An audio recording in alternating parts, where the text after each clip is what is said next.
15 सालों तक पश्चिम बंगाल की जनता को अपनी हनक से दहलाने और वसूली गैंग चलाने वाले टीएमसी के नेताओं पर बंगाल पुलिस अब ताबड़तोड़ एक्शन ले रही है और गिरफ्तारी से पहले परेड भी करवा रही है। किसी को कच्चा बनियान में तो किसी को सिर्फ गमछे।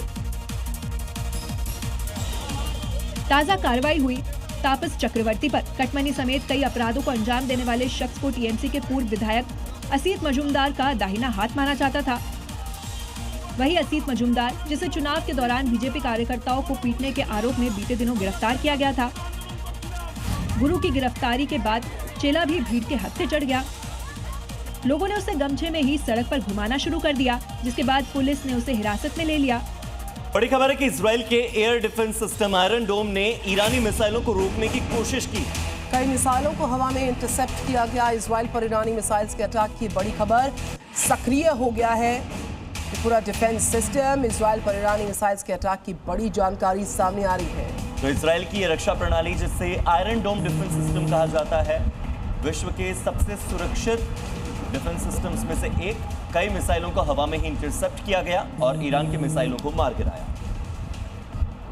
बरेली के एक अस्पताल में आयोजित मानस पाठशाला में 100 से ज्यादा बच्चे जमा हुए हैं और यहाँ पर श्री रामचरित मानस के माध्यम से संस्कार, अनुशासन और नैतिक मूल्यों की शिक्षा हासिल कर रहे हैं। ये पहल व्यक्तित्व निर्माण और चरित्र विकास पर केंद्रित है।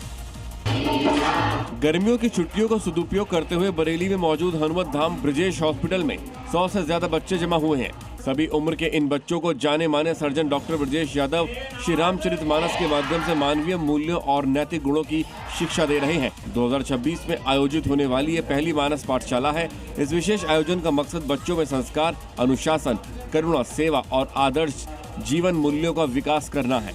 डॉक्टर ब्रजेश यादव का मानना है कि मानस केवल धार्मिक ग्रंथ नहीं बल्कि जीवन जीने का मैनुअल है। मध्य प्रदेश की नीमच में शादी के नाम पर ठगी का मामला सामने आया। यहां पर शादी के 17 दिन बाद ही दुल्हन लाखों का चूना लगाकर फरार हो गई और अब पीड़ित पति ने पुलिस से न्याय की गुहार लगाई है।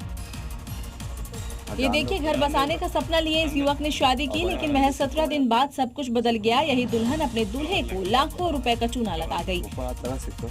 शादी के बाद दुल्हन कुछ दिनों तक ससुराल में रही, लेकिन पीड़ित पति के मुताबिक वो मायके जाने के बहाने कहीं आना जाना करती थी और कुछ लोगों के संपर्क में थी। शिकायत के आधार पर पुलिस ने जांच शुरू कर दी है कि शादी के नाम पर ठगी करने वाले इस गिरोह का नेटवर्क कहां तक फैला है और अभी तक कितने लोगों को इस गिरोह ने टारगेट किया है। मध्य प्रदेश के दमोह में एक ऑटोमोबाइल शोरूम में अचानक से भीषण आग लग गई और लाखों रुपयों के नुकसान की आशंका है। आग ने देखते ही देखते पूरे शोरूम को अपनी चपेट में ले लिया। मध्य प्रदेश में दमोह के तेंदुखेड़ा इलाके में मौजूद एक ऑटोमोबाइल के शोरूम में भीषण आग लगने से इलाके में हड़कंप मच गया। आग इतनी भीषण थी कि उसने पूरी दुकान को अपनी चपेट में ले लिया। घटना की सूचना मिलते ही स्थानीय प्रशासन और दमकल विभाग की टीम मौके पर पहुंची। आग पर काबू पाने की कोशिश की गई। आग लगने की वजह का अभी तक पता नहीं चल सका है। किसी के हताहत होने की खबर नहीं है, जबकि नुकसान का आकलन किया जा रहा है। मध्य प्रदेश के बैतूल में चलती इलेक्ट्रिक स्कूटी अचानक से जल उठी। क्योंकि स्कूटी ज्यादा बड़ी होती नहीं है, लिहाजा उसमें लगी जो आग है उसको बुझाने का मौका तक नहीं मिलता। तो फिर वहां पर क्या हुआ, देखिए। मध्य प्रदेश के बैतूल से एक चौंकाने वाली तस्वीर सामने आई है, जहां नागपुर भोपाल हाईवे पर चलती एक स्कूटी आग का गोला बन गई। जानकारी के मुताबिक स्कूटी में अचानक तकनीकी खराबी के चलते आग लग गई। कुछ ही पलों में आग बढ़ती चली गई और पूरी स्कूटी धू कर जलने लगी। हालांकि जहां आग लगी वहां ट्रैफिक नाक के बराबर ही था। आग के फैलने की कोई आशंका नहीं थी। कुछ राहगीरों ने रुककर जलती स्कूटी को देखा, लेकिन वो कुछ नहीं कर सकते थे और स्कूटी देखते देखते पूरी तरीके से राख हो गई।